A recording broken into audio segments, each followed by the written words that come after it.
Hello नमस्कार, माझ्या चॅनलमध्ये आपलं स्वागत आहे. तर मागे मी तुम्हाला पुस्तकं वाचनाविषयीचा एक व्हिडिओ बनवलेला आहे. तर पुस्तक वाचायला तर मिळत नव्हते.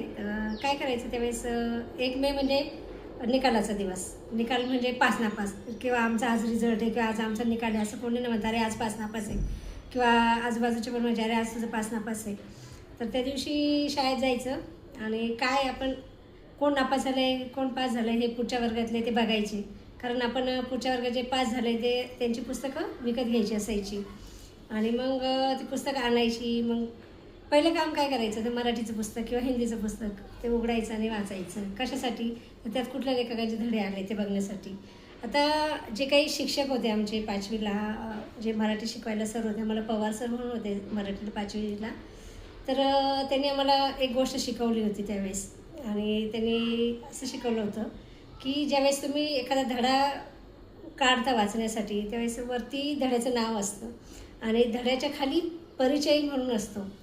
तर तो परिचयमध्ये त्या लेखकाचं नाव, त्या लेखकाचा जन्म आणि जर मृत्यू झालेला असेल तर मृत्यू नोंद असं पहिलं असायचं नावानंतर.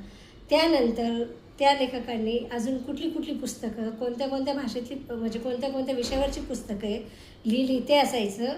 आणि त्यानंतर त्यांना जर एखादा पुरस्कार मिळालेला असेल, त्यांच्या पुस्तकासाठी मिळालेला असेल तर त्याचा उल्लेख असायचा. पण त्यांनी खालच्या याच्यामध्ये एक ओळीमध्ये हे पण असायचं की जो धडा आत्ता तो आहे तुम्हाला, तो धडा त्यांच्या कोणत्या पुस्तकामधला आहे हे पण असायचं. त्यामुळे काय व्हायचं, त्यांनी त्या शिक्षकांनी शिकवल्यामुळे फक्त तो धडाच नाही तर त्या धड्याबरोबर हे आपण ज्या लेखकांचा धड्याचा अभ्यास करणार आहे त्या लेखकांनी अजून काय लिहिलं हे माहिती पडत होतं. आणि त्यामुळे त्याला आता असतं की नाही माहिती नाही, असणार आहे. तर ही एक पहिलं होतं की बघायचं अरे कुठले लेखक आहे आणि त्यांनी काय काय पुस्तकं लिहिली आहे. वाचण्याचं वेळ असून पुस्तकं त्यावेळेच्या आमच्या पिढीला तर मिळतच नव्हते. पण हां, त्यामुळे एक समजायचं की ह्या लेखकां समजा आता वि वा शिरवाडकरांचा धडा आहे किंवा वि वा शिरवाडकरांची कविता आहे. तर वि वा शिरवाडकरांनी जी कविता लिहिली आहे त्या त्यांनी कुसुमाग्रज नावाने लिहिलेले आहे. तर मग त्यांचा जरी धडा असला, वि वा शिरवाडकर नावाने जरी त्यांचा धडा असला तर त्याच्या खाली लिहायचे त्यांचा कुठला कविता संग्रह प्रसिद्ध झाला आहे किंवा काय असं.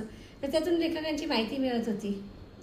आणि त्यामुळे एक उत्सुकता असायची की ह्या लेखकाचं हे पुस्तक आपल्याला मिळेल का. पण ते मिळत नव्हतं अर्थात, ही गोष्ट वेगळी. असं जर माझा व्हिडिओ आवडला तर नक्की लाईक करा, शेअर करा, कमेंट करा. थँक्यू.